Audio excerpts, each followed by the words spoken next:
ওম সদ্গুরু পঙ্কজ ভাই। ওম শান্তি। পঙ্কজ ভাই, আজকে আপনাকে একটা প্রশ্ন করা হচ্ছে।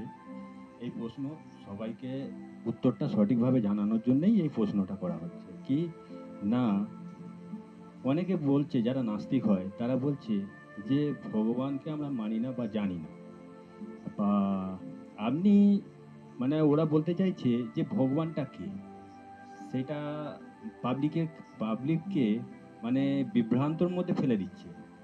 আপনি এটা ভালোভাবে বিস্তার করে পাবলিককে সচেতন করুন, যাতে পাবলিক এর উত্তরটাই নাস্তিকদের ভালোভাবে দিতে পারে। ওম শান্তি।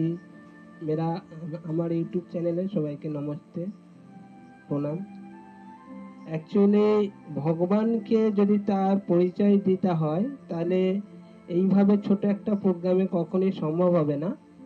তো আমি তাদের এটুকু বলতে পারি যে ভগবান বলে পৃথিবীতে কোনো একটা শক্তি অবশ্যই আছে, তা তাদের মেনে নেওয়াটাই ঠিক করা মানে ঠিক হবে। কারণ আমি একটু বুঝিয়ে বলছি, যেমন যদি ভগবান না থাকতো তাহলে সৃষ্টি যে পরিচালনা তাহলে মানুষের হাতে থাকতো। তাহলে মানুষ কি করত, সব জিনিসটাই ভালো মতো চালাতো। আজকে আমরা দেখতে পাচ্ছি প্রাকৃতিক যে আপদা এগুলো আসছে সেটাও মানুষ ঠিক করে নিতে পারতো, মানুষ সেখানেও কারো অসুবিধা হতো না। এমনকি অনেক বড় বড় রোগ নাড়াও আসছে যেগুলো হচ্ছে মানুষ সেগুলোকেও ঠিক করতে পারছে না।